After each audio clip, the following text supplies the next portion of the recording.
December 28, regular board session. Hey, are we online? Yeah. Are we on? Very good. Very good. Let's call this last regular meeting of 2021, the Board of Supervisors. Can you believe that? No. To order. Mr. Grandia. Keisha Johnner. Here. Mark Ramey. Here. Steve McCombs. Here. Oh, I'm very It's going to be a running theme throughout the entire meeting, isn't it, Steve? All right, I'd entertain a motion on this morning's agenda. Make motion to approve today's agenda. Second. McCombs. Aye. Ramey. Aye. Johnner. Aye. Very good. Jake, any communications received by your office? No, sir. Supervisors? No. All right, none received by me. Very good, we'll move on. Public comments, this is the portion of our meeting the public can speak on items not contained or listed on this morning's agenda. The board can't act on those items. They could be topics for future Board of Supervisor meetings. Are there any public comments on items not listed on this morning's agenda? Nothing online? And nothing in the room? We will move on. Now, this morning's consent agenda, I would entertain a motion or any questions. Yeah. Mrs. Johnner. Yep. I do have a question. Jason, can you just clarify for us on Reed Caius? Is he's going to be? It says a lieutenant. Is that filling a new position or is that a replacement? He's been our lieutenant. Can I hear? Okay. Yeah, no. So you Not okay? sure what you're talking about. He's been a lieutenant Okay. for quite a while. Okay. Is So it like just a step grade up? it's just yeah, just making You sure we named him understand. a lieutenant, and then you were gonna step his pay increases up. I think this was a step increase for him. Oh, yeah, so it's just normally on getting them to their pay levels or whatever, I'm assuming that's. probably- Okay. Sorry, so instead of, when they named him a lieutenant, sorry, Jason. We don't start them at the top. Right. Oh, okay. It was a Start him step, at so the- he has been lieutenant, this is just his Yeah. second step up to Awesome. go Okay. where he Very needed good, to be. thank you. Okay. Sorry. It looks on here, it just says when it says step increase lieutenant. Yeah. So that's what we're just making sure. We don't know if Sorry, that's a new I knew position, Jason promotion. probably wasn't Yeah, sure I what wasn't was. sure, yeah. Yeah, sorry. Got it. Perfect, Makes sense. thank you. Any other questions on the consent agenda board? No, I don't. Nope. Very good, would entertain a motion to approve. Make motion to approve today's consent agenda. Second. Ramey. Aye. Johnner. Aye. McCombs. Aye. Very good, on to business. We have a discussion item first from Mr. Miller. Thank you for coming. The board enlisted his help a while back to do some review of different economic development projects that we might be able to avail ourselves of, grant programs, etc. He put together a very nice presentation up on the screens for the Board of Supervisors. We wanted to share that with you this morning. And Dustin, welcome, and look forward to your presentation. Appreciate it, and for those of you who weren't here when I presented, I think in October, maybe? Yes, yep. By a little way of background, I'm actually from Wacona.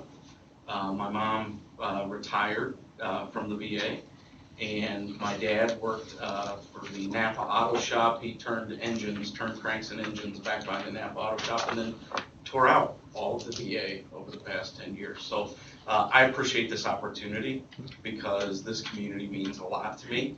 And so the way I structured this, a lot of times when people go into kind of looking for resources, it can be very overwhelming. So I tried to manage that. I didn't want to put together a list of 50 different federal sources that's going to, require you to put on a whole new FTE just to search. I tried to limit it to the projects you identified and approach it from a manageable standpoint that this could be, is the juice worth the squeeze is what I say a lot is it worth making the effort for a $40,000 grant when it's going to take you a lot of time and it's hyper competitive? Are you better served to spend a lot of time on something that might be a much larger ticket item? Or is there a way that you can just act as a partner, just as you can act as a partner with your local communities, whether it's Knoxville, Pella, or other municipalities? So generally, Sorry, we're getting comments on my voice here. you're okay. You could just click for me too. It's You fine. want to- Okay. Yeah. No problem. Generally, some of the things I put in the report, and I have an extra copy here if anybody would like it, is first and foremost, the key is planning and preparation. I was working with a client this week on a brand new program that came out in the institute, in the infrastructure bill. And the biggest key is being prepared for these resources. Some of them, and I try to flag that in my report, and again, also on the manageable side, I didn't put all the details in.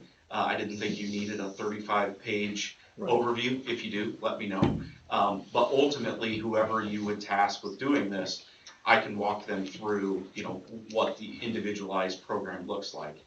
What I find in working with people is it can be extremely frustrating for somebody to say, hey, look at this great new grant program, when you don't tell them, oh, by the way, this year it only gets funded once a year and the funding ended in October. That can be very disappointing. So try to set expectations as to when these things are available and the amounts that you're eligible for. Again, if you have a $6 million project going after a $40,000 grant, it, might not be that useful unless it's a $40,000 grant for some sort of planning aspect that, offsets your budget to get to the future.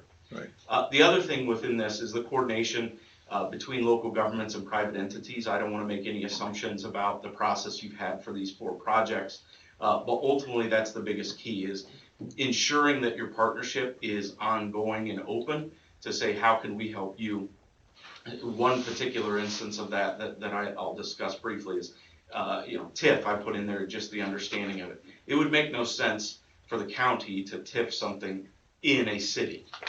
However, there's a way to work a partnership that maybe you can go back, sorry. There's a way to work a partnership where you can actually be beneficial to the city, but ultimately the increment is larger within the municipality, and that's the increment you would want to use for a larger project. Also, layered resources. I think it's always very attractive for people. They want to go find the single resource that's going to fix the problem. That happens. However, you really should look at this from are there multiple resources to go after to fix your problem? That's where these kinds of projects can be frustrating, is finding the resources, then accessing them, and understanding that it might take 3 or 4 programs to get to where you need to go.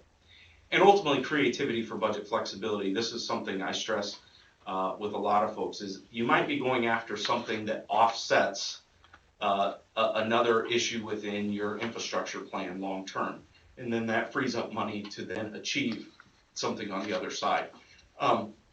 Take for instance the outbuilding or the outhouse for county conservation. It could be other things that you want to achieve with county conservation. Maybe you're going to go get a grant to offset salaries or whatever of different conservation officers, which then frees up budget to go do something else. So being creative in your thought process. You can move to the next slide. On the Knoxville site, like I mentioned, the TIF is probably the most heavily utilized tool across the state. Our law is very flexible in this state. What I would say to anybody is understanding TIF, to be very careful about not just falling into ideological buckets, and really thinking about how it's utilized and understanding.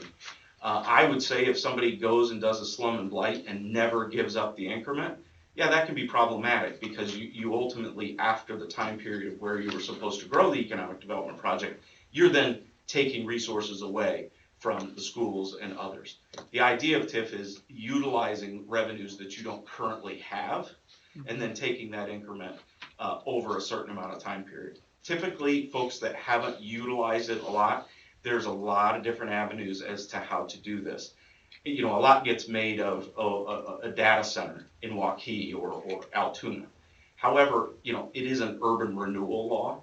So the idea is, in the Knoxville site, you have a blighted site, and you now have the ability to even use a small increment to be able to support it. Now, when I talk about the partnership, again, Knoxville, the VA site being within the city limits, it would make no sense for the county to TIF it. It would make sense for the city to TIF it.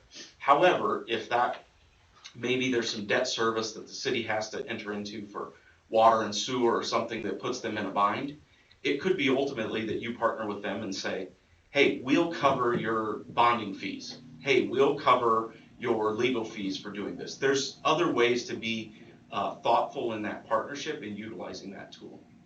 The other ones are developer driven, like the redevelopment tax credits. That's for brownfield, grayfield. You're dealing with a grayfield site there. But again, that's going to be developer driven, finding a person that can utilize those. Same with historic preservation tax credits. I know there's a portion you intend to leave, and it could be that the developer, and again, from a layered standpoint, a developer, if they have an opportunity, would likely want to use both of those in a project, especially for those buildings that you want to leave. On the grant side, the one that I really am keeping tabs on, because it's so new, is there's going to be a huge amount of money related to the infrastructure bill that just passed. How it's going to lay out is not yet clear, because it's typically programmatic, existing programs. What is different though is RAISE grants, which is the old Tiger grants. And this is kind of very flexible, or it's the old build grants, sorry. The old build grants. This gives you a lot of flexibility to do a lot of different things, especially when it comes to some sort of connection related to transportation. Then when you get further down on the list, these resources are available, pretty easy to access, but the amount is just, again, is the juice worth the squeeze? This would be almost a supplemental to one of those other larger buckets. That being the RISE grant, which you can get right now, which is essentially an 80-20. But if you have an immediate opportunity from an economic development standpoint, say you're going to get somebody to land inside one of those buildings, let's say, and you want to keep them, and you want to build out the streets, you just make a justification to the DOT and the Iowa Economic Development Authority, and then it becomes 50-50, not 80-20. And it becomes much more attractive. Any questions on that? Next slide. Now, that's hard to read. I'm not going to read it all. What I put up there is one of the problems of more rural communities is you might have somebody in the community who's building one house a year, 2 houses a year, maybe even 5. But in more rural communities, you're not going to have somebody that's building 17 or 20 houses in a building season. So how do you get somebody to pick up their resources and move to your community to build something out like this? This is something I worked on with somebody that does volume builds in rural communities, where how do you, A, provide incentives for somebody to move their crew to your community, and then how do you de-risk it for them? And what part can the county play and can the city play in somebody making that move? This person, their name is Groundbreaker Homes. His name's Steve Brewer with People's Company. Maybe you've interacted with him. He will tell you he has 17 communities in the Des Moines area where he doesn't need a single incentive because the houses are sold before he gets them up. So he's done projects in Newton and Sheraton where under these set of principles, he was able to say, yeah, it makes business sense to come build a massive volume build, which on the VA site is what you would need, is somebody to come in with a big crew in order to get it done. Next slide. Some things on the Marion County County Conservation. Here is where I can get really creative. The REAP program has projects. That's probably your easiest, the low-hanging fruit for the project you identified with County Conservation. What I would say as well, in that budget flexibility, IDOLS just went from $15 million a year in water quality initiative to $30 million a year. So there's a huge opportunity that maybe you have in your budget to do riprap on a particular stream. Maybe you could go get a stream bank stabilization grant from IDOLS, which would offset budget funds to be able to do some of the park amenities that you want to do. And what I would say with the IDOLS and the Resource Enhancement REAP program is this year there's a very good chance that they pass a tax reform bill. And the folks that are working the hardest on a tax reform bill want to pass what many of you may know as IWIL, the Iowa's Waters Land Legacy, 3/8 of a cent to go to conservation. That would throw in a lot more money on the REAP side. That's why I say that would be the program to focus on. Currently, it's heavily oversubscribed. There's a portion of it that's in your report that's dedicated to park improvements, but ultimately that's the one that I would keep tabs on because it's your easiest source of funds for that. And then on top of that, there's potentially going to be more funds in there in the next legislative session.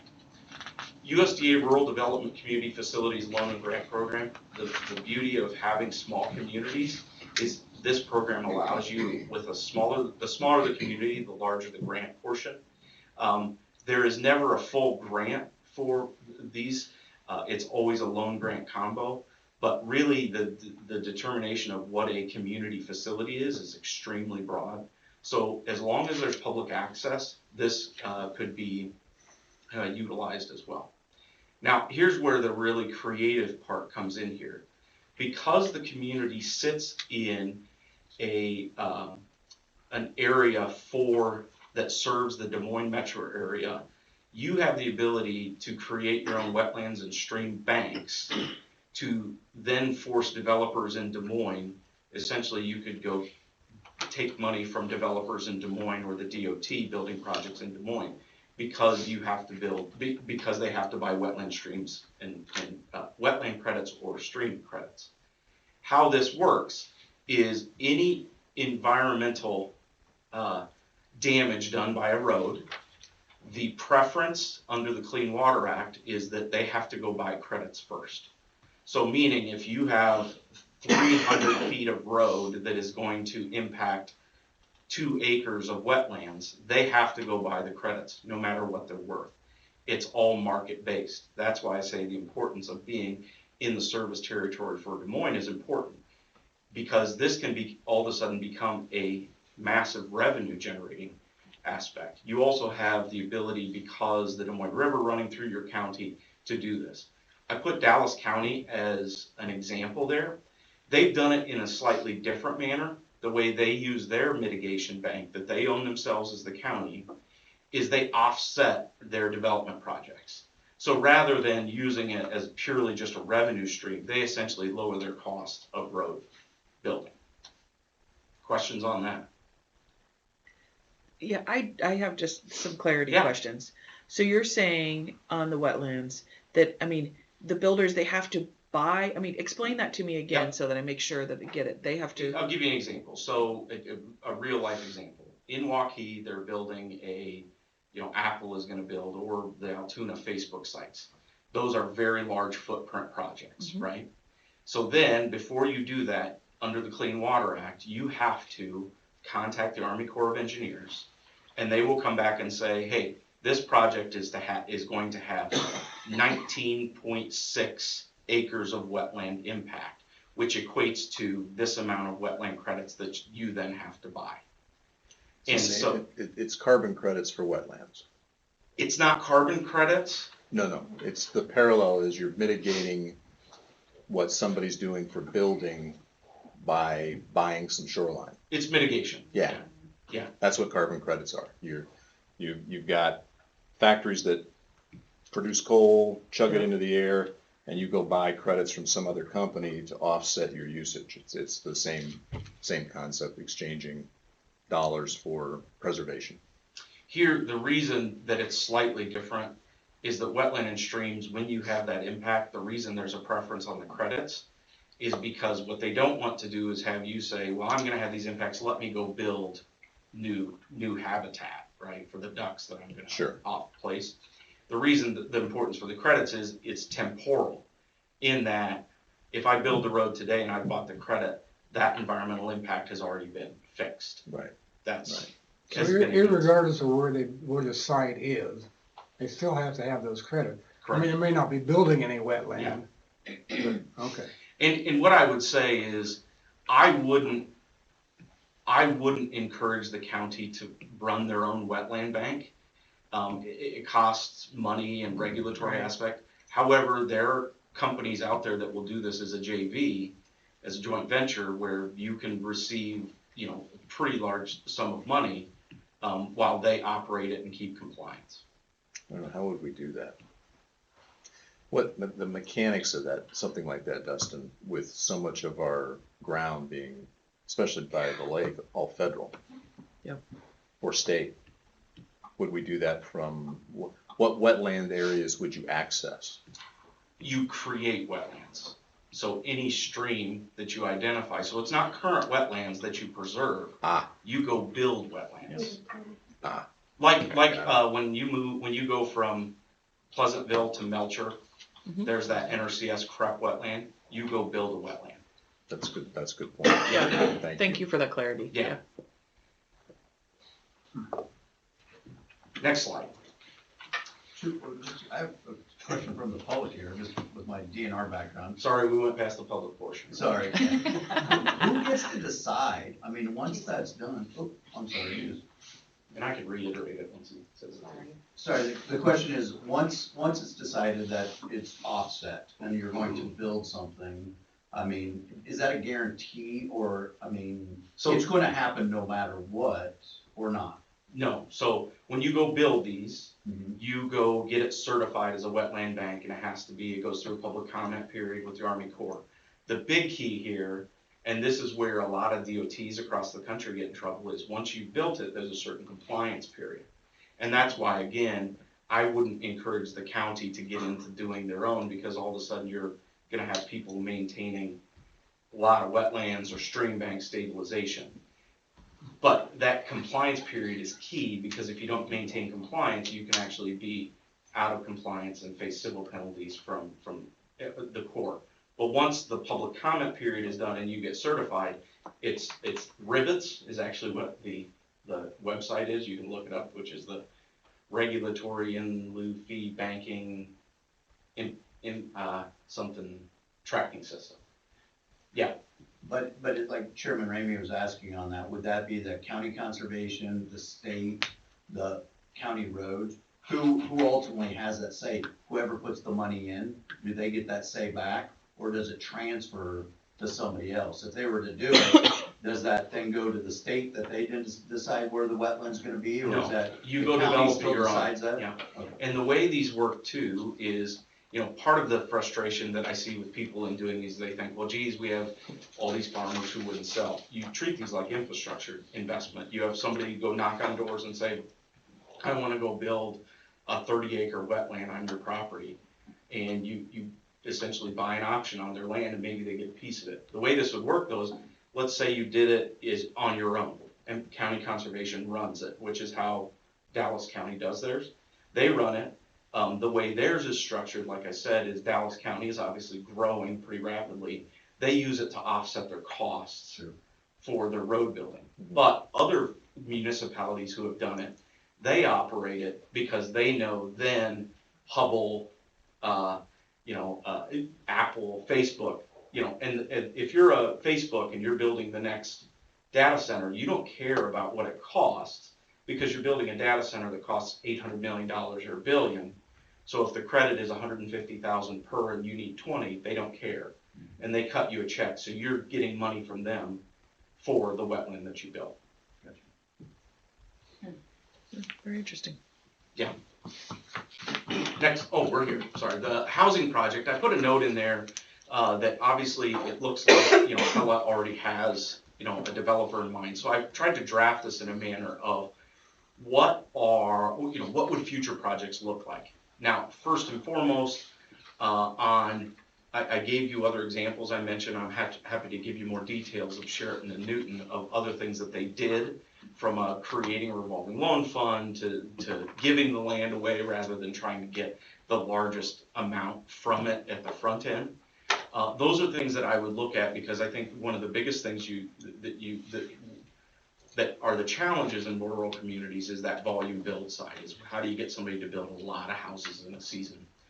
On the TIF side, one of the restricting things that I'm sure you would hear from the city is there is a low to moderate income requirement.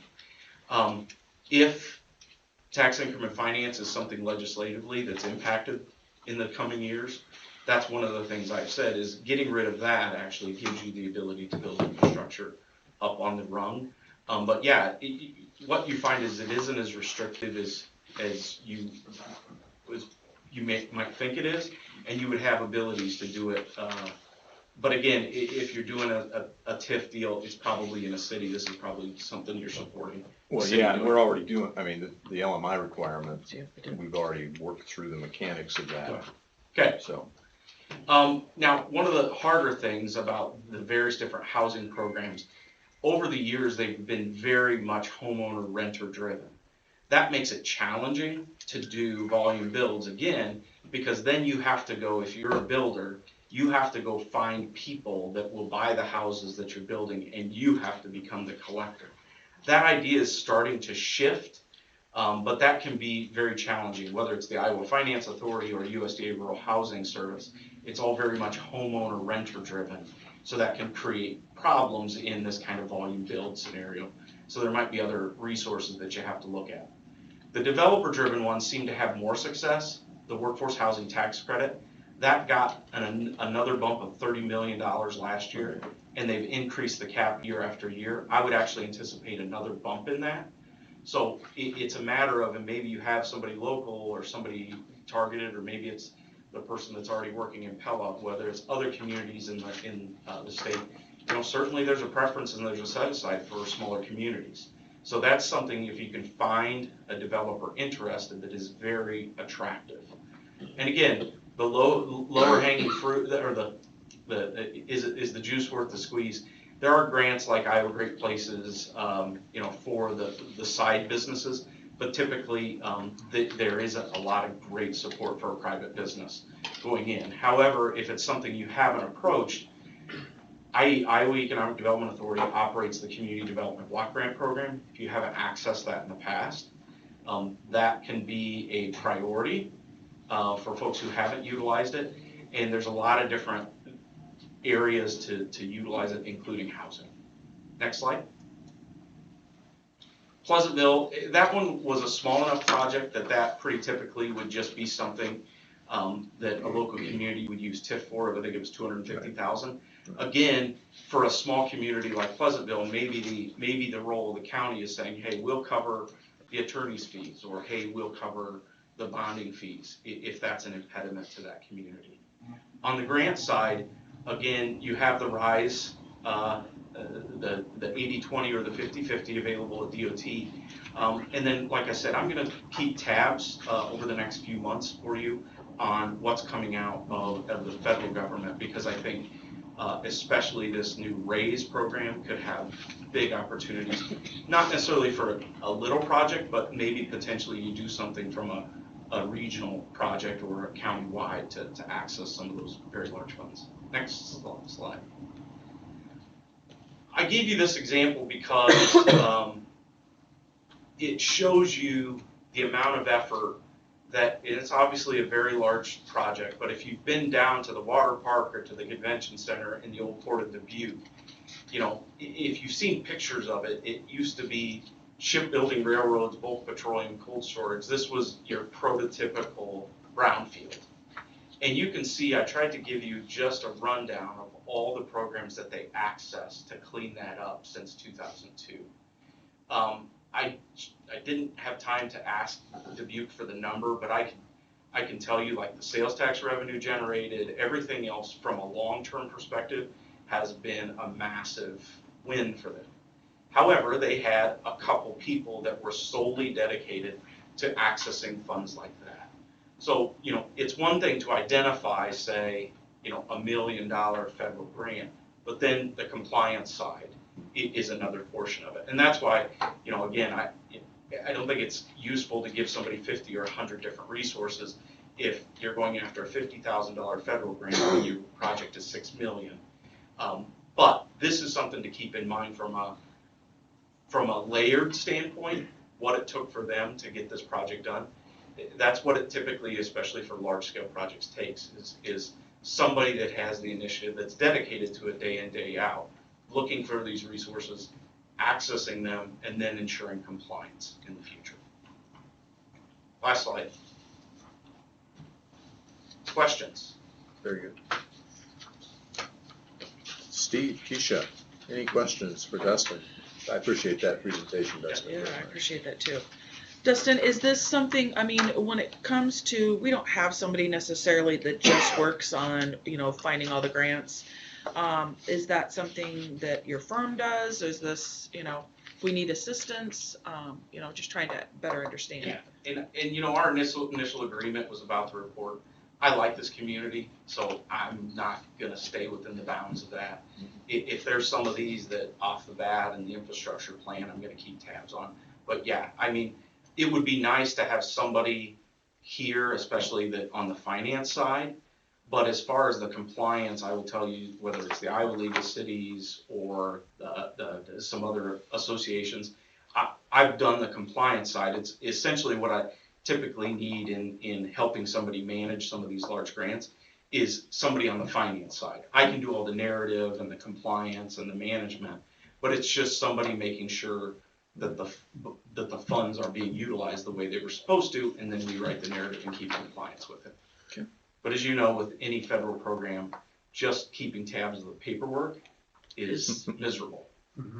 Yes, yes. Dustin, I mean, I think maybe one of the takeaways from something like this, we have, of course, an economic development director, that's Carla. Mm-hmm. We have quarterly economic development meetings that tend to include our other municipalities. Probably something like this would be beneficial for them to hear. Okay. They may already have awareness of them through their chamber, or I know Knoxville just contracted with some folks to do economic development, Glenn and Marion. And I know Pella has that as well, but it might not hurt to have a little discussion to see what they're familiar with. Mm-hmm. Maybe some coordination. That's one of the things we found with some of these large tract developments, such as the VA and Prairie Ridge. The coordination between county and city is critical to determine what's appropriate. I think another thing that it's a question in my mind, but when you think about efficiency, the compliance issues, the regulatory issues, the fact that we would have to track much of this and may not, I mean, we're already dealing with the things with ARPA and thinking about the compliance risk with ARPA. Is it more cost effective to leverage our balance sheet or go after grants and loans and those things? That's one of the questions in my mind, just from a private sector standpoint. The more grants you line up, the greater your complexities go up, right? Compliance wise, agreement wise, tracking wise, all of that. So that's a question. I think you're dead on with that, because again, I don't push people to go get a $50,000 grant for a $6 million problem. Right. You know, I will tell you, in fact, yesterday I received a ping from USDA related to a grant that was closed out 3 years ago. Hey, we don't have your final report. Well, you know, so somebody has to keep track of that. And I had it, you know, it was very easy, but somebody has to keep track of that. But if you can get 800,000, then it starts making sense, right? Right. If you can get a big chunk of your project, and it's not necessarily the largest of your projects. If Pella could go get one of these new RAISE grants that covers the entire project, then great, right? Right. But what you don't want to be doing is looking for 100,000 on a project that's 15 million. Right. That doesn't make a lot of sense. And to your point, you know, that's why a lot of times I talk about TIF or abatement, because it's just so much easier. Right. From a mechanic standpoint. You're not applying, you don't have to work, because to your point as well, if I have 5 different grants, when I get drawdowns, when they happen, can get very complex. Right. And you have to be careful about adding complexities if it stalls your build out. Right. No, appreciate that. Well, Dustin, Steve, Keisha, any other questions for Steve? Go ahead. Well, I don't know, I'm kind of hearing that sometimes a lot of these grants you're going after, just keeping track of them would cost a pretty penny. You almost have somebody on staff to keep track of them. Right. So you gotta offset that cost. So you gotta keep that all in mind. Yeah, it's not that difficult, but it's an important aspect that you don't want to run into this without a plan on compliance, because what you don't want to do is go get an $800,000 grant, don't keep good notes, don't keep good information, and all of a sudden that entire grant is called on you. You now owe the federal government $800,000, and oh, by the way, you're debarred from other federal programs. Right. It's not that difficult, it's just something to keep in mind on the compliance side. In fact, I think it's a lot easier than people believe. In the USDA program I went through, it was, I think, quarterly updates with one person. And then I did, and that was just by phone. Then every 6 months, we did a written report that was 8 or 10 pages, and that was about it. But you have to keep track, do you know, I mean, like, you keep track of where the money was spent and But typically, that's the kind of stuff that, That's- your treasurer. you would Sure, do I've already anyway. I do. know You would you do would do anyways, yeah. anyway, but. Yeah. And they do, yeah. So, All right. So it sounds like the volume build projects is more attractive, well, obviously, more attractive to a developer.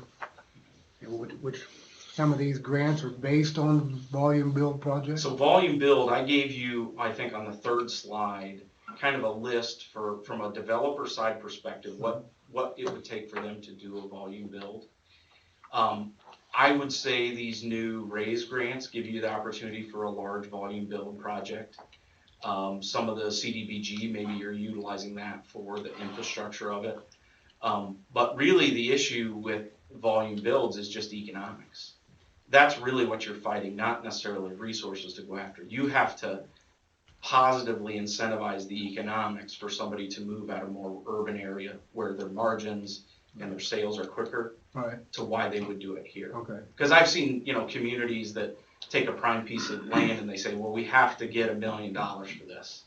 Well, is the $1 million up front important, or is the property tax valuation of $100 million down the road more important? Right. So it's just a matter of how you think of it.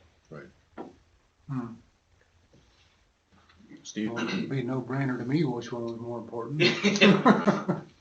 But you guys have to face the public that, oh, I can't believe you gave away that patch of land to this development. that's right. And Yeah. so it's the economics are easy for me to talk about. You have to deal with the politics. Yeah. Very good. Dustin, thank you very Yeah. much. We Thank you, appreciate it. Dustin, I appreciate it. guys. Yes. Thank you. And I think I would like maybe Schedule me for the a follow-up or something with Carla and see if there might be something of value there. Perfect. Dustin, thank you very Thank much. you guys. Thanks. Would entertain a motion to close discussion on this item. Make motion to close discussion. Second,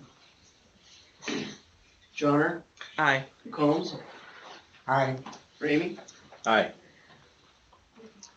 All right, on to resolution 2021-95, Hunter's Ridge Edition Plat 5. So you have before you the final plat of Hunter's Ridge, plat 5. The infrastructure, the roads and stormwater went in. You have a letter as well from Tyler that those, that infrastructure meets the minimum requirements. The final plat met the minimum requirements when I reviewed it for the, against chapters 56 and the requirements. It was approved last week by the zoning commission, so I would ask for you to approve final plat of Hunter's Ridge plat 5. All right. Board, any questions for Missy? I don't have any questions. It's, Nope, I got one for Good job. Tyler. Well, Steve? I'm assuming that this new street will probably make it a little bit easier to do, snow removal. Yes, it definitely will. We're actually looking forward to this, probably some time savings in our operations rather than turning around in a gravel cul-de-sac. Okay. Excellent. And I do apologize, on the next board agenda, you will see a formal resolution for acceptance of maintenance of this road. Today is the acceptance of the final plat, and accepting the right-of-way and easements of that plat. Accepting the maintenance, I did not get on this agenda after Tuesday's commission meeting, so I apologize for that. No worries. No worries. Thank you. Any other questions, board? Nope. Nope. All right, with that, I would entertain a motion on resolution 2021-95. I move we approve resolution 2021-95. I'll second. McCombs, Aye. Ramey, Aye. Johnner. Aye. Missy, thank you. Thank you. Thank you, Randy. All right. Next, we have a sealed bid opening for the county property 113, 117 South 3rd Street. It's been about, what, Jake, a little over a month ago we met as a board and decided we wanted to potentially entertain bids to dispose of this property. The board discussed that and set up this process to conclude today through this sealed bid opening. We did set a price threshold that must be met for the bid to be accepted. And Jake, what was that number? You said a minimum threshold of 40,000. So Today we advertised in all the local stuff for multiple weeks. Today would be the opening, and then you can go back and vet that. And I think the public notice was then that you would, if needed, take consideration at your next board meeting. Right. So yeah, that's a good point. So today is the opening of that bid, and then we'll follow with in subsequent meetings with the additional process. Yes, Ross is planning on that. Is Ross planning on that one? Okay. Yeah. Very good. Today is just kind of an accept and receive, Right. like any other report you get. Yep. Very good. So, I presented that. Yeah. The county received one bid. The deadline was end of business day yesterday, so it's been over 3 weeks. and you're giving me sharp things, Jake. Yeah. That's bad. It's a safe one.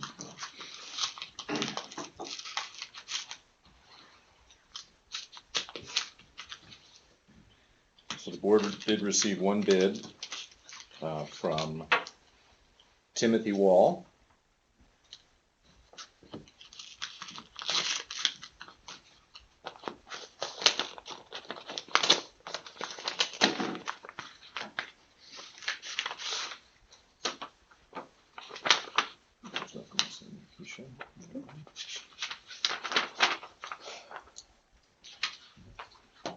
Keisha, if you'd read that into the record, please. Yeah, and regarding the bid for properties located at 113 to 117 South 3rd Street in Knoxville, Iowa, I, Timothy Wall, submitted a bid of $52,000. If we have any questions, we have his number to be able to reach him.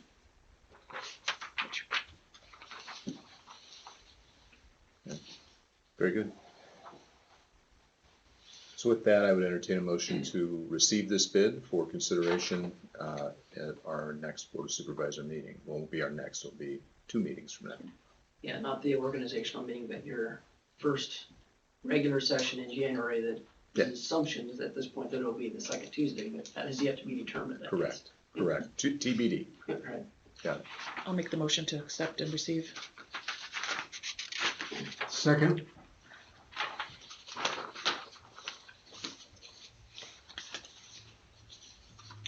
Ramey, Aye. Johnner, Aye. McCombs. aye. Very good. Thank you. Next, we have an appointment. You have in your board packet a letter from Bill Boyd, the President of the Conservation Board, for the reappointment of Scott Visser, term ending 12/31/2026. And Bill writes a very nice letter in support of Scott, who's been on the board for some time and done an excellent job for the Conservation Board. I don't know, Steve Edwards, are you on? He is not on. He is not on? Okay. Yes. I can speak for him. Scott's done a fabulous job, even when I was back with the DNR on it. He's very active and, he's very active and does a fabulous job, so I know Scott personally, and he's a good representative of it.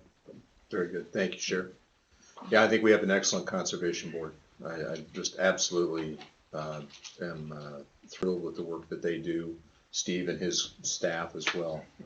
They are, as I told Steve the other day, the gold standard for how to do this type of work. Excellent, So yep. I think they do a wonderful job.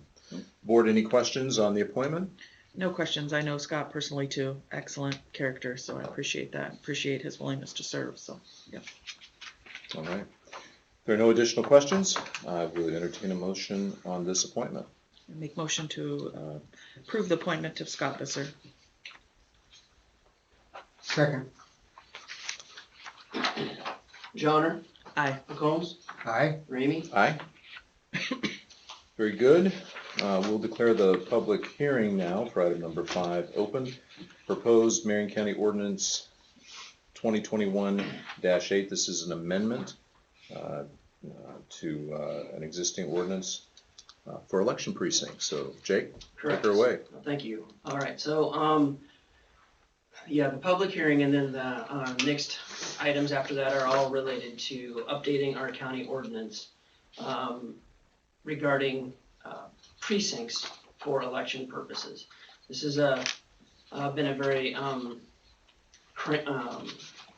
fast process since the legislative maps have been drawn. Generally, this stuff after each census taken, so like 2010, 2020, is done in September, October, and everything got pushed back due to the lateness of the census being completed and then all the subsequent steps. So it's a big push to get this all done at the city and county level by January 15. So this public hearing and notice for all is regarding our precincts in Marion County that are considered not voting locations, but election precincts. So historically, we've had a precinct for all of our either townships or combining a couple townships. If you want to go ahead and do one more. Yeah, for public hearing purposes, just as if anybody wants to comment. So historically, we've had like Otley voting location be a also precinct with Summit and Red Rock Township. And the Pleasantville precinct would have Union, Franklin, Pleasant Grove, Pleasantville, Swan. So we had 17 different locations. Pella and Knoxville each have 4 within their own borders. So we need to set this by population every 10 years. We cannot have over 3,500 people in a precinct. And the other big key in this year that's made us some adjustments is each precinct must be solely contained in a state legislative House or Senate district. Okay. So this is the key. So and I want to make sure we understand we're talking about precincts and setting our precincts, and then voting locations is a separate thing. Okay. So the small maps on the right-hand side of your screen show the new legislative districts. Yep. For state Senate and state House. I've cropped them just to show mostly Marion County. They're obviously much larger than that. They go quite a ways around it because we're only dealing with Marion County. They basically carved the middle right out of us and made Senate District 11 and then 19 go. You see the white and the pink on the bottom, and then the 21 and 37 is the House districts, right? So historically, the folks in Franklin were part of the precinct in Pleasantville. It simply can no longer be, right? Because a precinct must not be split, have 2 different areas in. So the hope going into this process was, because Pleasantville precinct was right on the border of being over the threshold of 3,500 people with everybody involved, to drop Franklin Township voters down into Dallas, into the Dallas precinct anyway. That's not allowed from a precinct standpoint either. So worked closely with the Secretary of State's office a little bit to try and work through our logistical problems here. I don't know if it's. I also would like to really thank Nicole with her GIS mapping has been really helpful to me and us during this process and laying out the different census blocks, because she got a map with all the census blocks that we have to move around. But we were really limited to what we could do here due to the new legislative districts being put right through the middle of the county. So considered making the Knoxville Township precinct include Union and Franklin, so we could all have vote in one place. It put us 61 people over, 3,561. It also was quite a ways for the Franklin and the Union folks to travel down into Knoxville for that, to be part of that precinct as well. So what we're proposing here in this ordinance update is to actually go the opposite direction that most people try to do and add 2 precincts. Okay. So we would like to add a Franklin precinct and a Union precinct. We will track them separately. We will show results for them separately. this is not that big of a addition to us because they are their own individual townships with township officers anyway. So anytime we would have an election, like at the general or primary, actually they're not on the primary ballot, but we would be tracking those folks separate. So it's gonna take some administration, some different things like that, but I would, but the only way we could come to a good conclusion of this was to basically add 2 precincts. And so you can see on the left side, outside of the ones inside Pella and Knoxville, you can see the precincts that we would propose to have for the next 10 years. All the populations meet, and they're all within an appropriate individual legislative district. And I feel like once we do that, then we have the ability to assign voting locations, and this is where we're gonna switch a little bit. Voting locations really has nothing to do with this ordinance. The ordinance is a requirement, but to show you the end of the road, we're planning on assigning a Union precinct to vote in Pleasantville, just like they always have. We'll have to track it different. You have to make sure ballots are Be no different than how we do like no different. Clay Right. Township, okay? right. We're actually doing it in Union, in the Pleasantville area now. I still would like to bring the Franklin people down and assign them to Dallas Township. So then they would go, it's 311 people, and this is population, not registered voters. So it would be 311 people of population, and the Franklin precinct be assigned down to Dallas. So effectively, that is adding 2 precincts officially to our ordinance book, but from a voting location, we're not adding any voting locations. And the only move that we would be precipitating, and we have to give notification and all that, is Franklin precinct folks voting down in Dallas. A lot of Franklin is in the Melcher Dallas School District already. Makes some sense to that as well. When we had the Melcher Dallas special this year, we actually had to have the voting location open to Pleasantville for all the people in Melcher Dallas Township that live in Franklin to vote. But so this is what we're proposing. Also, the city of Pella has been great to work with. Mandy and Ross over there in our ordinance as well. You guys, the board and the city have both agreed to some memorandum of agreements. Up in the Pella area, we had their corporate limits due to some annexations and some mapping crossing into census, basically splitting census blocks, which is not allowed during this process. So we've come to an agreement to create memorandum of agreements for precincts 1 and 3, calling precincts 1 and 3 with a few people in the township due to census blocks. So we will assign the people to vote in the right location, but that was taken care of earlier this month. Pella has approved their ordinances. Knoxville went through their process. I think it was just last week, Monday or Tuesday, and approved, which means we can go next. So the map that you're looking at there is what I'm proposing. If you can go back to the ordinance. This is the ordinance listing our precincts. New this year after this census, we have to list the city precincts as well as just the ones that the county's basically in charge of. We have no say in the lines that Knoxville and Pella make within their 4 precincts within their corporate limits, but we need to list them. So you can see on our ordinance, we're listing them as Knoxville 1 as defined by Knoxville City Ordinance, Knoxville 2 as defined by City Ordinance. So we're listing them.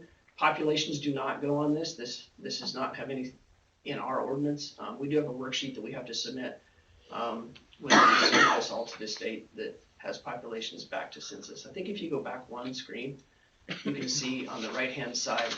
I just wanted to show you that this is the official census numbers in a very homemade brief form of the actual census numbers from 2020. Jay, can you clarify something for me? Maybe.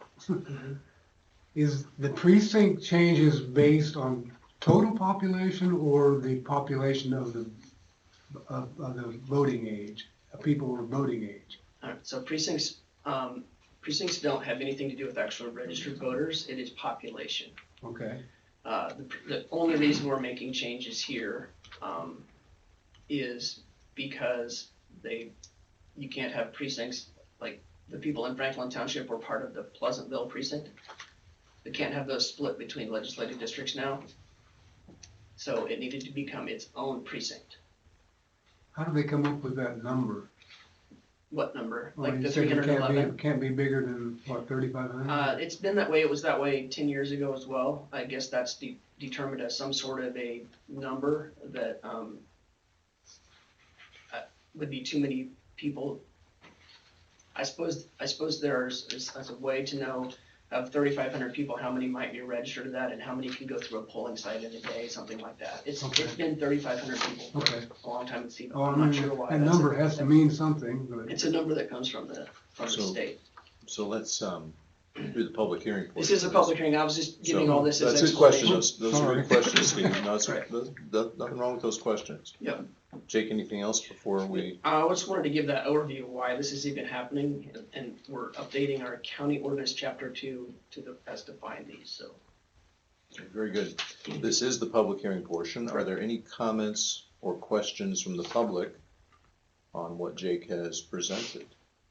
This is driven by the census. Yep. And the redistricting, And, kind of yep, working in tandem. Yep. Marion County is lucky actually because we are a type 1 county, meaning supervisors are at large. Type 2s and type 3s where there's districts, a lot more complex in this very constricted timeline, because this is effective, everything got to be pushed back except the effective date of January 15th. So the cities and counties got basically still had that same deadline. So those folks that are trying to do districts had a lot more steps, and it's a lot more. So actually, having supervisors at large actually helped in this situation. Anything online, ladies? Okay. And nothing in the room, any questions? Okay. With that, I would entertain a motion to close the public hearing. Make motion to close the public hearing. Second? McCombs, Aye. Ramey, Aye. Johnner, Aye. Very good. Item number 6 is about said ordinance, 2021-8, to approve the first reading of this amendment, as Jake has articulated. Board, are there any other questions for Jake? Jake, I have one Yeah, question for yeah. you. So do I make sure that I understand? So when you were on 2019 in the township maps, they're still gonna be called Red Rock Township. But it's gonna be the Otley precinct. Yeah, so I just wanted to show you, it's just that basic map is just our normal Right. townships.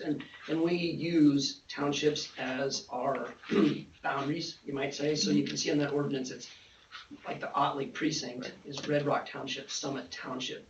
We're allowed to do that instead of having to do a meets and bounds. Meets and bounds is virtually impossible, but say like 185th to 95th to Irby to, I'm completely off on my roads there, but doing No, something you're like good. that, I just wanna we're make sure allowed that to the use. people understand, Yep. because, Yep. my voting area is Clay Township, but it's still, it's the Clay Township precinct or Right. whatever, yeah, so. Yeah, and the Clay Township precinct then includes the folks that are in the unincorporated area of Clay and the city of Harvey. Right. This will all be posted on our website as well, Yeah. Jake. So Yep. from a public standpoint, both through the media and our own, we'll make sure everything gets out. Yeah, and we have, we'll have mailings if anybody changes. There was Knoxville, the city of Knoxville did not change their boundaries at all within the city limits of their four precincts. And Pella did to try and hit a variance on their population, but it was fairly minimal on who will be going like from Pella 3 to Pella 4, that type of thing. But that's their ordinance. We just have to include that once they approve it. Okay. Counselor? Jake, I'm curious, as, not a question as the attorney, but as a member of the public,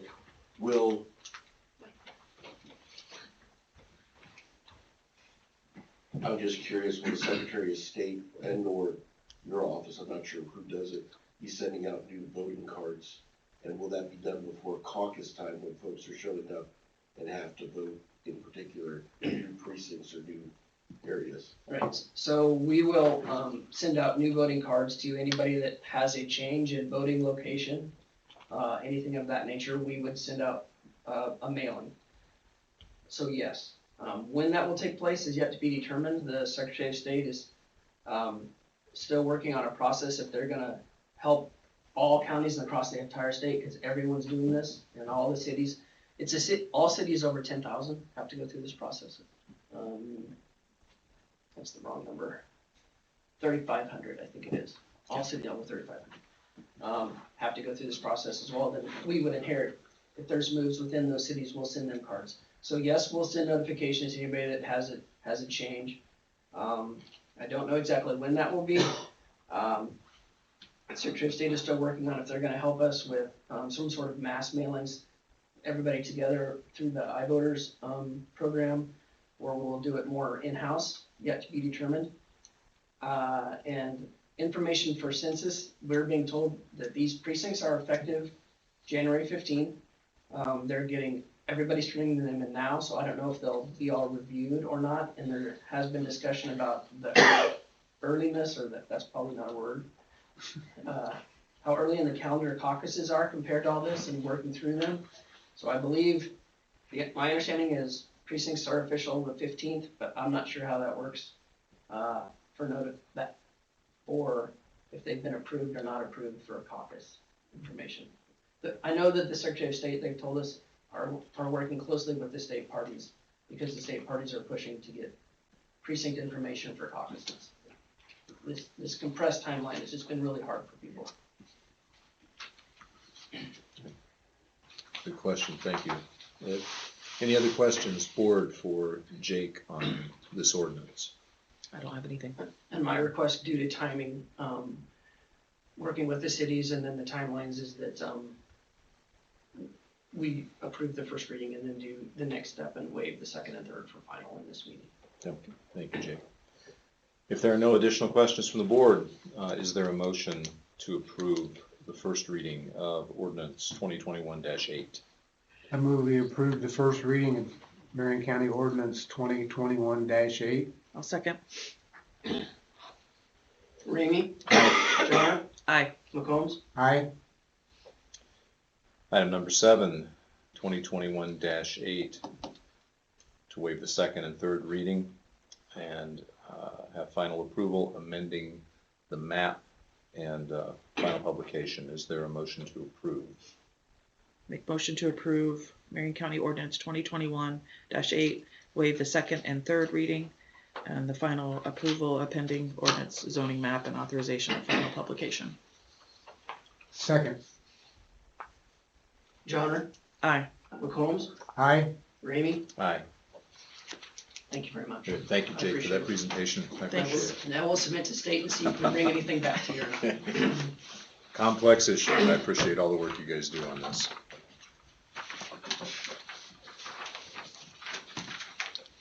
Finally, 3014, conference room usage policy.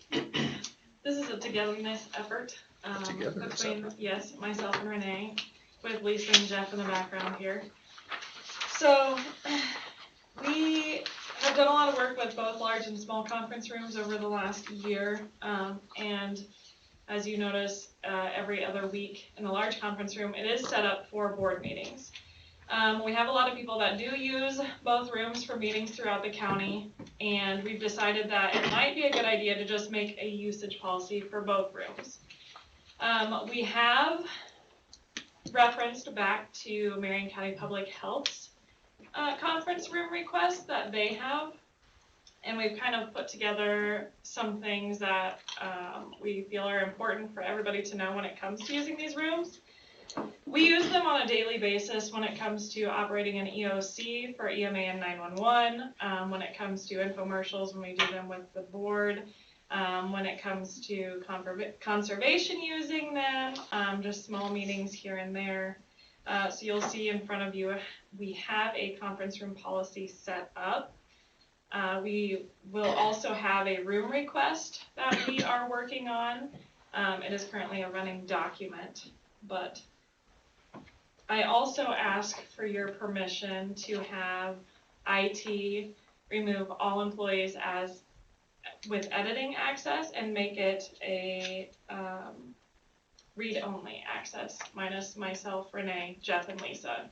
So that way, if you are in need of the room, you can see if it's available, and then you can let us know if you are wanting to use it, and we can get it booked for you. But that way, we can make sure that it is only a handful of people that have access to editing it, and if one or both of us are out, it is still able to be reserved. Okay. Emily, thank you. Any questions? Board, do you have any questions for Emily on this? I do have one question. In regards to, you say making requests to you and Renee, Mhm. what happens if you're both on vacation? Jeff and Lisa will also have editing access. Okay.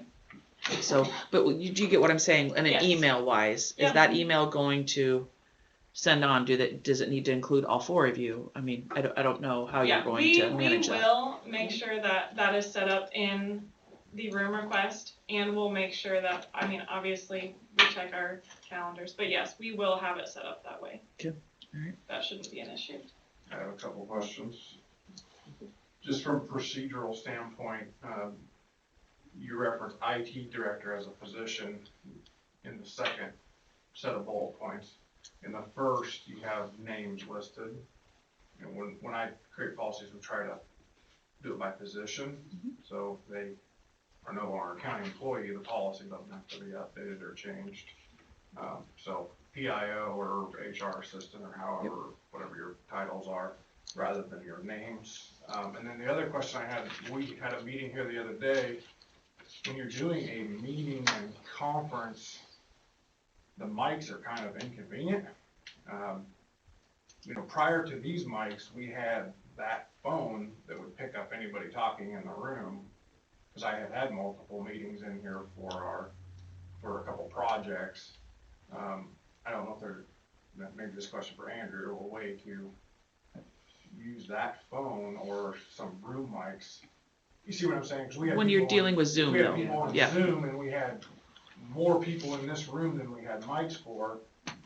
Passing, just having a meeting, passing a mic around is fairly inconvenient. Can I just take a step back, Tyler? Yeah. I think for the policy, let's deal with policy. Yeah. Sorry. If there's stuff with mics, Okay. Yeah. we can deal with that stuff later. But fair point on the policy side that we should have everything by title. If we're gonna list everything by title, should have everything by title. So I think that's a great comment.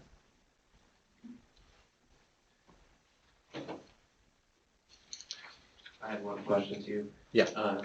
And when you said that you wanted read-only access, was that to a document or to the email calendars? To the email calendars for the large and small conference room. That is doable. Thank you. Okay, very good, thank you. Board, any questions? Any other questions from people who utilize the space? Yeah. I think it's reasonable to have a usage policy of some sort.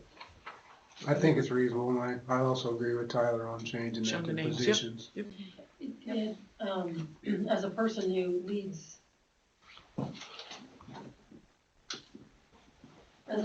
leads meetings, after hours by myself, it would be helpful because we do still have, the availability of Zoom as well as people in the room, so it does become a little overwhelming if you're the only one in here. Thank you. Very good. Ladies, thank you for your work on this.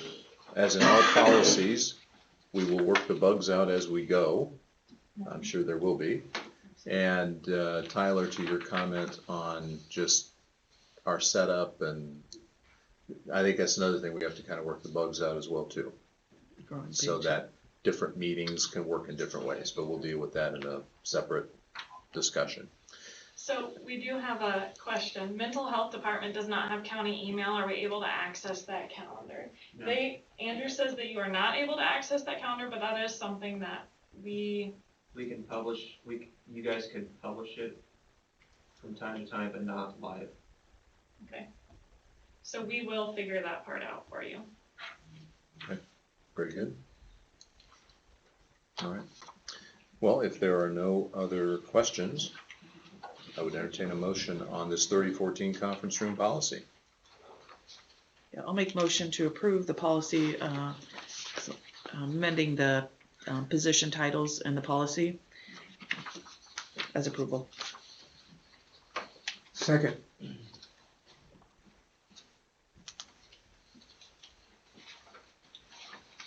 Just to be clear, you said amending, but amending to, The, But she the wants policy. Positions. is that- But identify all people by positions, Okay.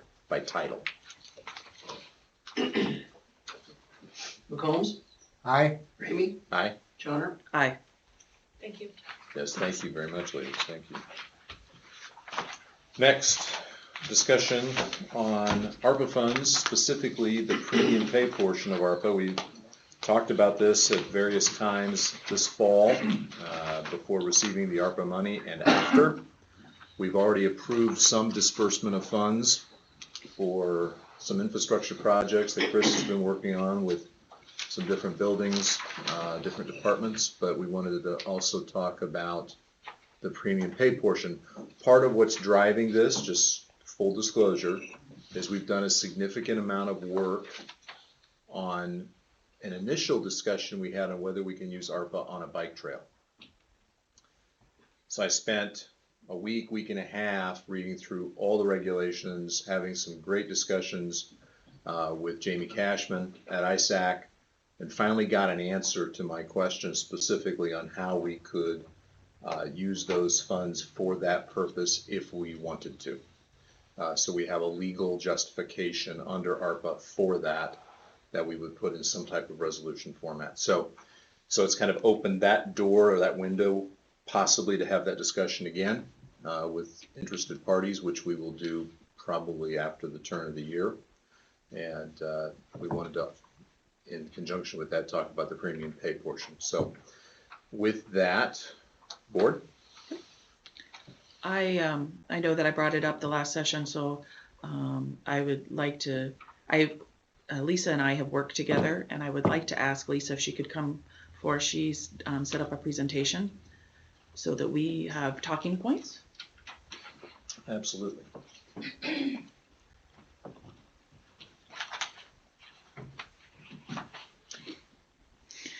Okay. I have a PowerPoint, You have so a just PowerPoint? it kind of highlights just the highlights of the funds. Right, and the restrictions in which we have to use the ARPA funds, yes. All right, very good. Take it away. It's really short, so we're good.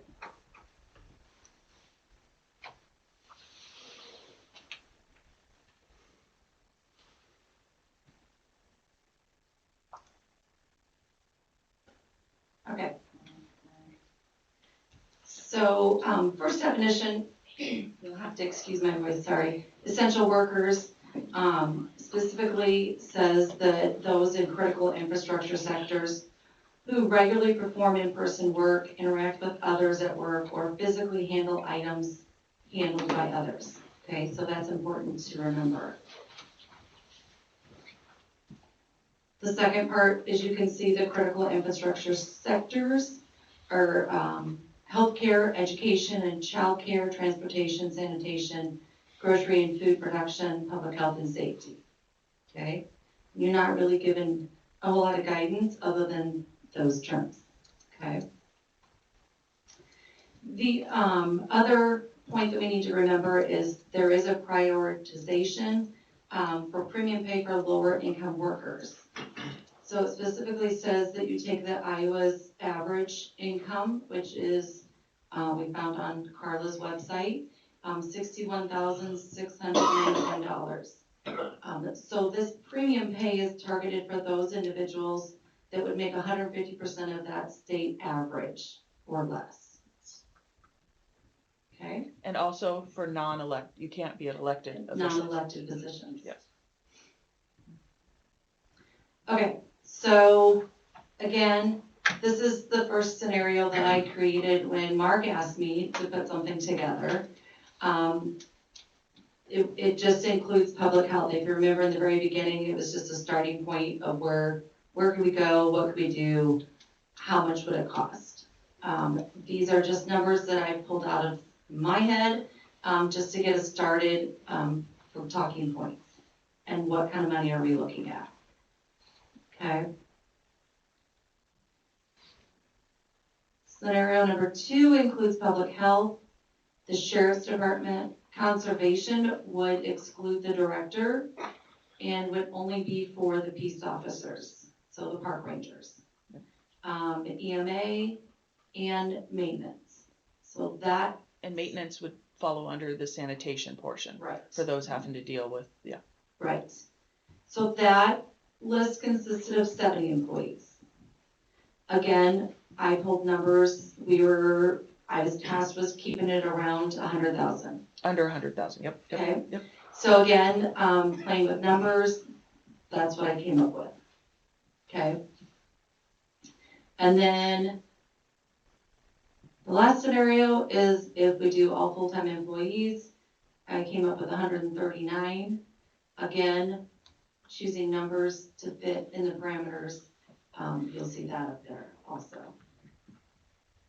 So again, talking points, there's a lot of decisions that need to be made, who's included, time frame. I'm happy to pull any numbers that we can, who you want involved. But all full-time employees wouldn't fall under the criteria of what we're allowed to We're pay. seeing Go it back all to over the- the board. Yeah, go back to that, or if you could, go back Which to that one? list, the list of the Okay. essential. Yep. So it is, when looking at it over, the last week or so, there are some counties that are looking at it and saying, and cities, and this is nationwide, that are giving it to all. There are some that are saying only staying within. When I talked to Jamie Cashman yesterday, he again was reiterating, for the clawback provision, you probably need to stay within, because you have to be able to do a resolution. So. Go back one slide, please. One more. Until I can see it. Was it the, It's the, there you go. Where does that come from? That come from Carla's. I was at, in the regulations, it says that you have, Just wondering, did you choose household income, not individual employee salary? I believe what was on Carla's website was household, That's not, I don't so think it's probably not the correct thing. I have not looked at that section recently, but that doesn't resonate with me as being what's in the regs. It's the 150%. It does say premium pay that would increase a worker's total pay of 150% of greater of the state or county average annual wages requires specific justification for how it responds to the needs of these workers. That's individual, right? And that's household. I believe when I looked on that, it was household. Okay, so we need to think about those numbers a little bit. Yeah, if you guys have other numbers that you're wanting to seek, that's, Well, I think what we have. now, all I'm saying is, we say average income is 61,691. That's a household income, not an individual person's salary income. And I think what that's saying is individual, Keisha. okay, all right. Nope, So- and that's good clarification. So I think that's something we gotta think about. So let's take a little step back before we deal with specific numbers and board from, and I would welcome anybody else's input on this as well. Do we want to do premium pay? I mean, Keisha, you brought this up to have the discussion on, is this something we want to do? Then we gotta deal with the mechanics of how we do it. So let's cross one item first. Is this something we want to do within the context of distributing ARPA funds? Obviously, I'm the one that brought it up. I am in favor of doing this. I do think that there's a lot of our staff that did put in a lot of time and extra effort, and I know public health was one of those that was huge and giving of their time. A lot of those were work 7 days a week, and I do think that they need to be, honored.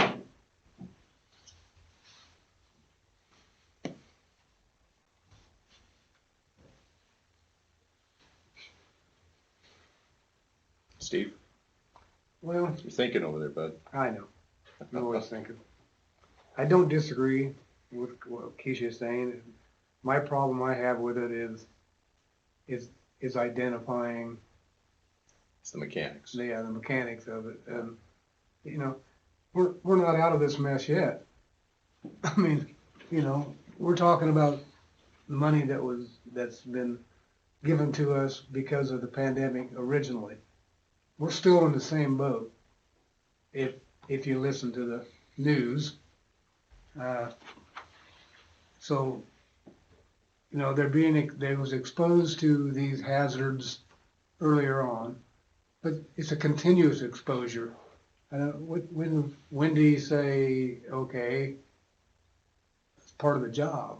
I don't know. I don't disagree that, you know, especially, you know, it's not coming out of taxpayer money. Right. So that makes it a little easier. But again, mechanics I struggle with on. Well, I think that's an important clarification, Steve. Number one, it's not coming out of the money we receive through property taxes. Correct. I want to make that clarification. It's coming off the printing press of Washington. All right. Secondly, we don't have to, but we've got time deadlines to distribute the money. Right. To first come up with things to encumber it and then distribute it by certain dates. So there are those clocks that are running. And the third thing is, how do you compensate people for what they did during COVID, during the time period that's listed in the regulations, which is a fairly small window of time, and who did that in the context of their job, and who did that in the context of going above and beyond their job? Because we have people that get overtime pay within the county. That is available to our hourly workers as overtime pay, which is a great benefit. For the salaried folks, they don't get that. For the electeds, obviously, we're excluded. Yeah, we're excluded. from this. And those that worked from home are excluded. It says that in the rules too. Yes. Yeah. So anybody that worked from home is excluded. Mm-hmm. So that makes it, Steve, the quandary is real on how do you do this in a way that's, I don't like the word fair because nothing is fair, but equitable. Well, yeah, if you do How an do you across the do board number, obviously not everybody did the same amount. That's right, yep. And you want to make it meaningful. I mean, and this is, Lisa, I know you did the scenarios, but if you distributed it across, depending on what the number is, but $750 after taxes is, I'd take it. you know, go buy a pizza. Right. So, The more employees, the less you're gonna get. exactly. Well, it depends on what your threshold is, Well, right? true. Yeah. Unless you raise your threshold. If, Unless you raise the threshold. I think one of the things the board has to decide is how much of this money do you want to allot for that? Right. Just the pool. And then if that's something you want to do, then you figure out the mechanics and who should get those dollars. And eventually you kind of have to pick a lane. You see, what I struggle with also, Mark, is I don't know that we've really identified more specific projects that this money could be used for. Are we going to hurt something or another project that we could do by doing this? Mm-hmm. I don't know. Well, you know, the other things that we have listed, Steve has his conservation projects listed. That was 1.8 million. I'm rounding here. Mm-hmm. We again are firing up conversations about the bike trail, which is an economic development / tourism application that now we can use, or we can at least make a resolution to tie it legally to COVID. Much of, you know, this has to be tied to COVID relief. We can do that now, and then some other miscellaneous projects. But I struggle with that one. Which one? On a bike trail and how you tie that with the COVID, but Yeah. but we'll get into that We'll get conversation. into that one, yeah. But it does work. Are there any questions? Yeah, Ed. I guess You're speaking as Ed the public or Ed the counselor? I just want to know. Ed is an elected official who runs an department in this Very good. county. As I look back, and I'm gonna talk about my folks for a second, but also the thing that comes to my mind more than anyone else is, when I think about COVID, I think about people who had to interact with the public that increased their risk of getting sick. And that's really, from my perspective, what was most important. I look at Jake's office, for example, that may not qualify under the first list. Yeah. They ran an election where they had to have interaction with the public every day and put their safety at risk. I look at my staff and my assistant county attorneys who had court every day during COVID and put their life at risk in the unknown. And so I look back at what the initial description is. That's significantly larger than what we clawed out as these specific things, especially Jason's guys, who I know are one of the included folks who, we don't know really what's going on. And I can think back to an evening where we're serving a public health quarantine notice on behalf of public health, which included my office and Jason's office and staff. We're going out to a home almost in hazmat suits because we don't know really what COVID was yet. Those are the people who I think are should be included. But I caution this board. My concern is that if you don't do scenario 3, it will create some really hard feelings among employees who are going to say, wait a second. And Kim, I'm not saying this in any ill will whatsoever, but someone who worked in an office at public health doing something versus the nurses at public health, that may create a rift. Whereas I look at the people who worked in Jake's office doing yeoman's tasks, certainly should be compensated if we're going to do this. And I would just say that if the concern is the dollar amount, then I think we should use more of our ARPA money to reward our employees who provided services to our county when it was really the unknown. That's my 2 cents. I appreciate it. Thank you. Thank you. And Except us as elected officials are exempt from I'm that. not asking for any money myself. and I'm I just would- saying, when I look at saying to my folks, they need to come to work to do court. I don't disagree with everything you said, Ed, because that's where I'm struggling with it too. I struggle with that when looking at it, Ed, and I don't disagree. It's such a gray area, and trying to get confirmation. Like I said before, the 4 counties that I did study, they did give it to them all, and they did a full-time, part-time scenario. But again, it's whether we want to put ourselves in the predicament of, could we get the clawback because we couldn't justify it. We have to be able to justify it, and that's where the struggle is. All right, yeah, that's a good point, Keisha. We'll talk about that here in a minute. Yeah, Sheriff. I appreciate now this go around that the sheriff's office employees were included in it. I have 50 employees, 24 hours a day, 7 days a week. We couldn't shut down. So I am thankful that, that has been added to this. I definitely think there's multiple justifications for those employees to be a part of it. So, and I also realize the struggle you guys have is trying to determine what risk, what level, I'm not gonna put a monetary risk on each individual. Yeah, that's hard to do. I'm not gonna go that far. And that's where I think that, when you look at public safety, or you look at it, at some point, those jailers didn't have an opportunity to work from home, or dispatchers, or whatever it is. But then you have the question, well, dispatch, versus jailer versus Right. somebody else. So I am thankful that they're included in that. I appreciate that. And not to take anything away from nurses or public health, it's hard to determine what is at risk, or a deputy that's having interactions daily. So all that side of it, I appreciate you guys adding the sheriff's office employees to it. Yeah, thank you, Sheriff. Appreciate that. Kim? Early on, I was asked to kind of come up with what would my recommendation be for my department? So my view on this is just narrow from the public health department standpoint. And what I did was come up with 5 categories of employees. That, there was one category that, COVID happened and it affected them, but they weren't in the meat of it every day. They just had to put up with it happening because it was happening to everybody. So that's one category. And pretty much everybody in the entire county fits in that category. The second category was folks who had to change how they did their routine business every day to accommodate the COVID and how,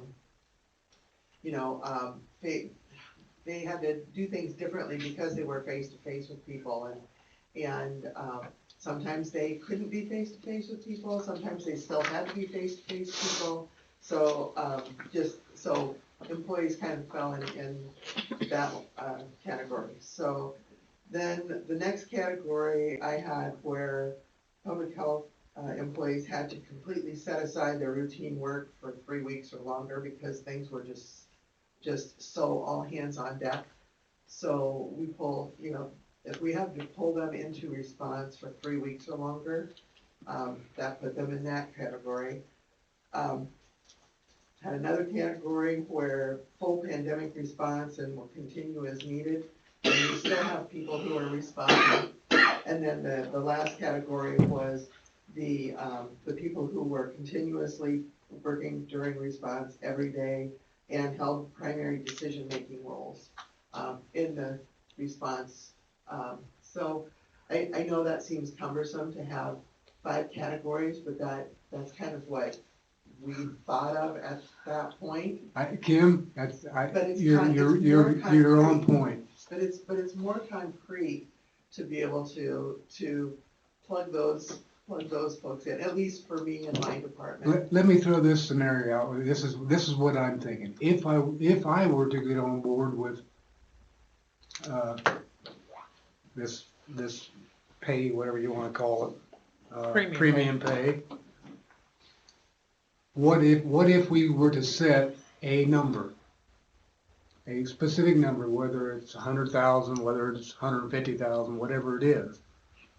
What if we set that number, and if we're going to give it to every employee, we'll take the number of employees that are in your department, divide it into that whatever number it is, and you guys split it up how you think you should do it. Because I'm not going to get to that point. I mean, because I can't. I don't know. I'm not there every day like you are. Yeah, that doesn't work for a department of 1. Huh? That doesn't work for a department of 1.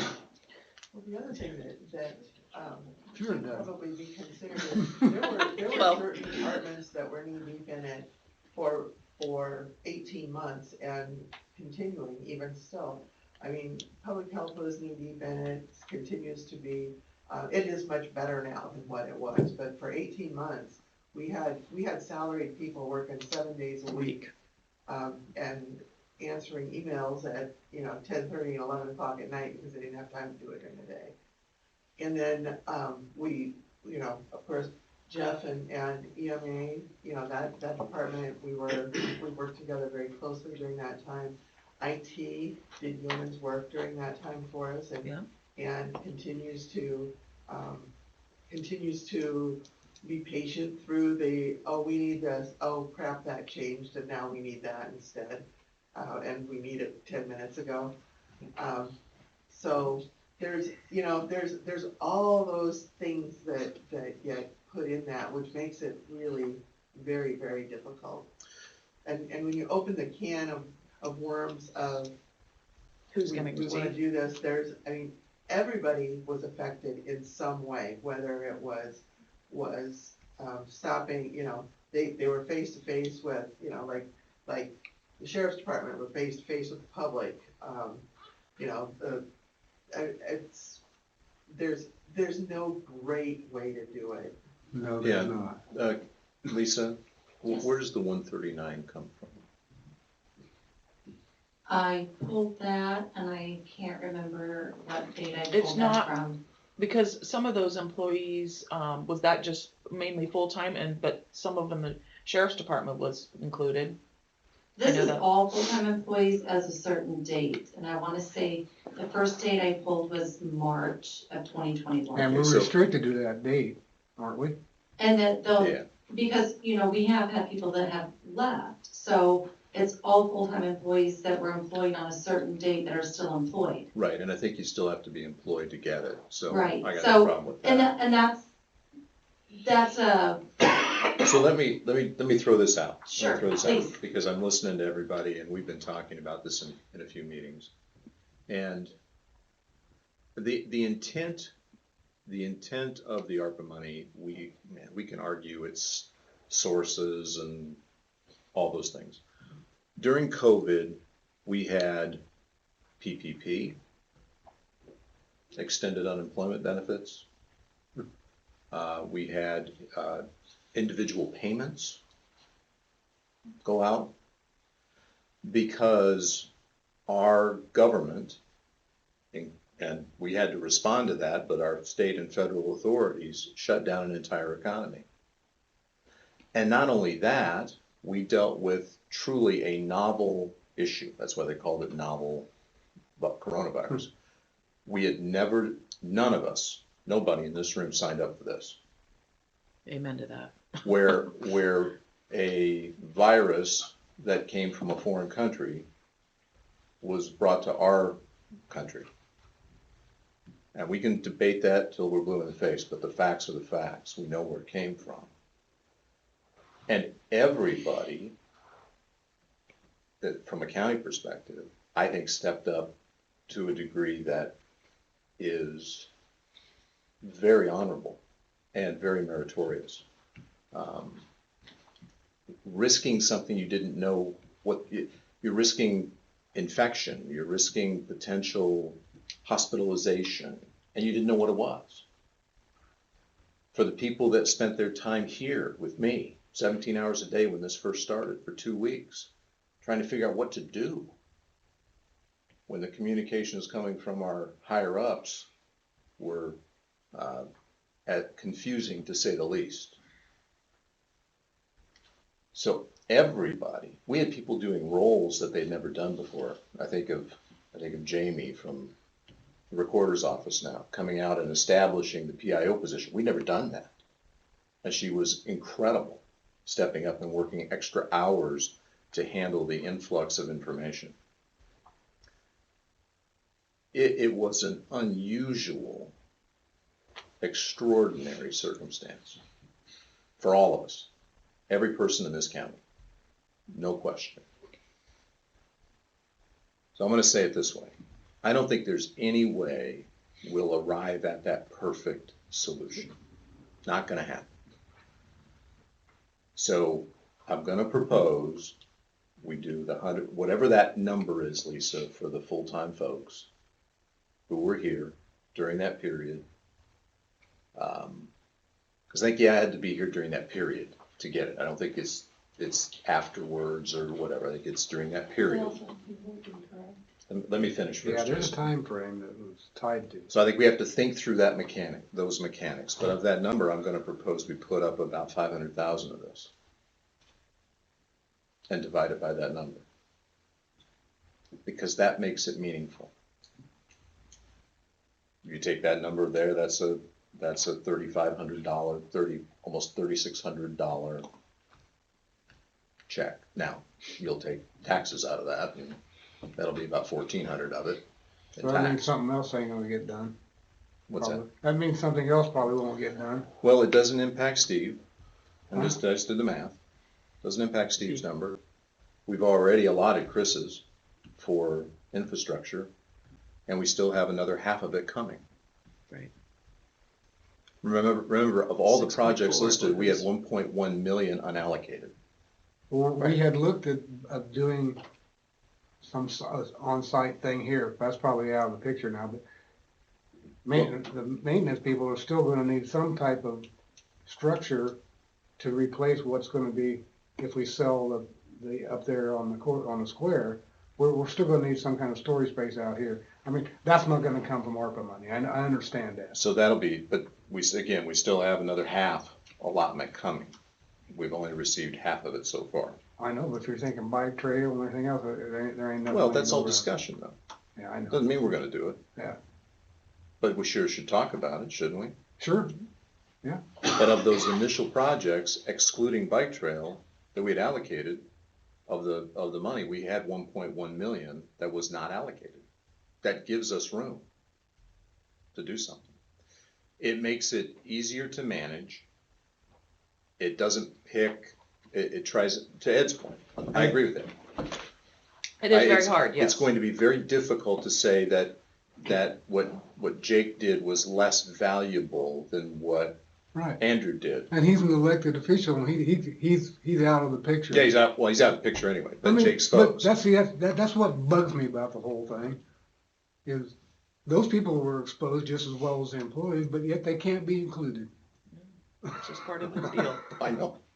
Steve, you're preaching to the choir, bud. I know. But I do spent an awful lot think of it does show appreciation, and I think, that we are very blessed in this county for the workers that we do have, and that we do need to show the appreciation. And I mean, I think that this is one way that we can. I did pick the 100,000 just as because I wasn't for sure where to even start, to be honest. Yeah, well, I'm willing to go up to 5. Jason, you had a question or a comment? Well, I guess it'll matter too on what you're gonna decide in regards to the 150% on whatever our new number is that was looked at, but is that going to be the threshold? I guess I would argue that 139 is probably that's probably above that. I mean, I might have a lieutenant, let's say, that worked above and beyond or something. What is that number going to be? Yeah, we'll have to get that number because, I mean, it does stay in it. It says in here that it's supposed to be for those workers, where does it say here? Priority. Yeah, prioritize, yeah. The premium pay for lower income workers. And it does say 150% of the greater the state or county average annual wage. We'll Okay, make sure we get individuals. So Yeah, not we'll every, make sure not we get every individual. employee It'd is be important for us included? to know that number, I mean, and then It to would, weigh yep. that, because, yeah, if you have somebody $500 below that or $500 above that, that's a hard decision that you three are gonna have to make, I mean, on We whether. don't have to make it, it already says it for us. Well, does it say prioritized or only eligible? You know what I'm saying? I know guess what you're just saying. please So consider that let's down the road. let's work through the mechanics Yeah, of figure it. out what it is. And At a minimum, what I'm saying is we're going to. I think, and we can pick a number. I think it's greater than 100. Yeah, I think it is too. I If mean, you're I gonna think make it meaningful. I think it's greater than 100,000. I think we're generally all saying we have issues, but we agree that something should get done, and we need to work through the mechanics of it. Let's pay somebody for extra for doing their job. I'm done.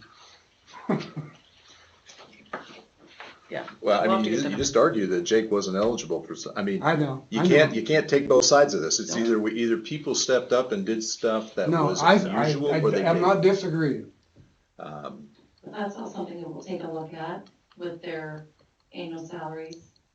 And then whatever bonus number this is, what does that put them at? Yeah, What let's is that just see over? what So number. let's yeah. let's do this, Lisa. Because this Let's- doesn't go with their IPERS either, Let's correct, take Lisa?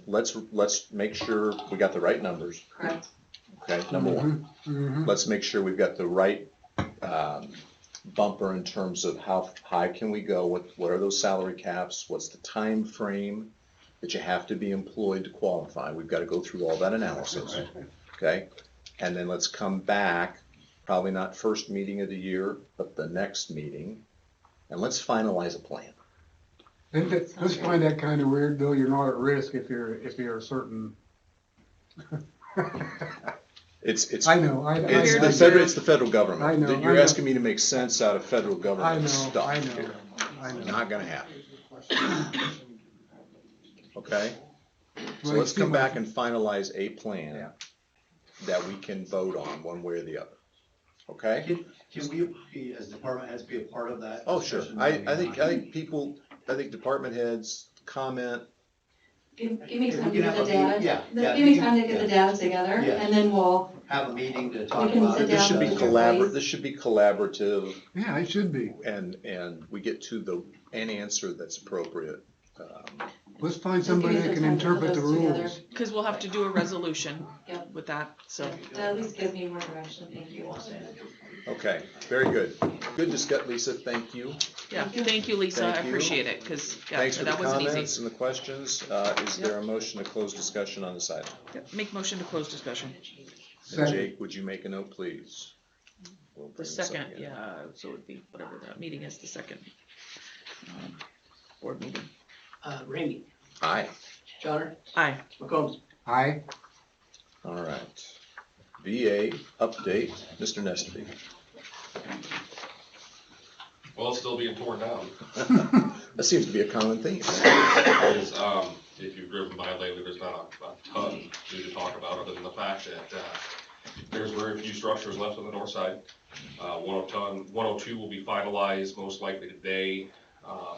That leaves 4 buildings left to come down. They're averaging about 7 days per large structure. Wind, especially as we've gotten closer to residential, is going to play a little havoc in that, depending on the direction of the wind. We're past the point of being able to spray water all day while we're demolishing, so that is going to cut down a little bit on viability of whether or not we can demo all day long on a building if the wind shifts. But That answers the question I had. Thank you, Chris. yeah. Other than that, things are going great. I mean, our goal is no building standing by sometime in March. And that'll give us time to get the underground infrastructure and the rest of the basements out and complete the final grade. Okay. So. Okay, very good. I had a question from the public in regards to tree I removal. can't hear you without a microphone. Exactly. Just I had a repeat the question. the question in regards to tree removal. Has that contract been let out, or can people still cut firewood, or what? Just so we know what to tell the public in regards to when they ask questions on tree removal or firewood, or I've been told that there's a contract for it and they have to go through the contractor. And then I've been told that other people can just go and get it. Where are we at with that? I guess So that's a question I seem to get about every other day. I appreciate you bringing it up, Sheriff, because it's a nice reminder for me to talk about it. So number one, as soon as we awarded the contract to Vite and Company, everything on the premises becomes their property. That includes the trees. So they received a contract from a gentleman in the timber industry that is going to repurpose almost all those hardwood logs into furniture. So that is, the county has no say-so in that. We have no ability to say you can go cut firewood. And I would tell you from their insurance perspective, there is no one who's going to go on the campus and cut firewood. So number one, not county's decision. Very important for the public to understand that. Those trees belong to Vite. Number two, even if you contacted Vite, which I would encourage you not to do, they're busy enough as it is, I will tell you definitively, there is no possible way their insurance company is going to allow anybody on premises or through the gate to take a photo, to cut a tree, to sit down and have a picnic. It is off limits, hence the signs on the gates. I appreciate you bringing that up, Sheriff. Thank you. Very good. And last week I forwarded to all of you a phone call that I got about. I've already handled it, all good. Yep, hence the reason I talked about dust. Awesome, thank you. Yes, and we understand that taking a building down does generate dust. There is going to be some dust, and this is Iowa where the wind changes direction and speed about every 15 seconds. We are doing our very, very best to ensure that when the wind does shift, we're either pulling equipment, and understand it is a large task to pull equipment from one side of the campus to the other side, or to stop taking a building down that may be in the position where it's structurally weakened enough where it's going to fall down by itself. Just ask for a little extra patience as we've gotten closer to residential. We understand that dust is a concern. The most important thing to fully grasp is that those buildings have been completely abated of hazardous material and asbestos. So yes, you may get some dust. It's not harmful, any more harmful than it would be you going out and sweeping your garage without a mask on. So we are doing our very best to keep that down. Very good. Chris, thank you very much. No more questions. All right. No more questions. The tree question has been answered. For the 500th time. Let's just leave it right there. Is there a motion to close discussion? Make motion to close discussion. Second. Johnner, Aye. McCombs, Aye. Ramey. Aye. Very good. Updates. Mr. McCombs. Well, I have a Cedar Creek WMA meeting tomorrow. And I think that's about all I got. All right. Mr. Johnner? Appellate planning and zoning last night, things went well there. Nothing else, so no other updates. Very good. I have nothing at this time. So with that, I would entertain a motion to close our open session as we prepare for a closed session. Make motion to close the open session. Second.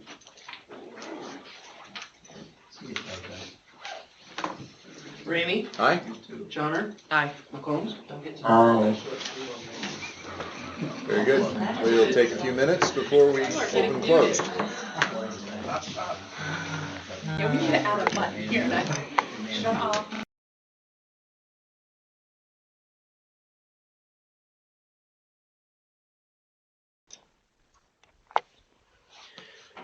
Reconvene open session December 28th.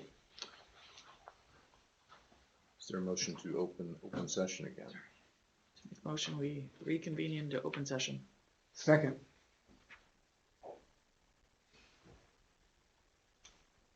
Johnner, Aye. McCombs, Aye. Ramey. Aye. No action during our closed session discussion. Is there a motion to adjourn? Make motion, we adjourn. Second. McCombs, Aye. Ramey, Aye. Johnner. Very good. Thank you. We are adjourned. Awesome. Thank you. Thank you, guys. Does Wednesday, January 12th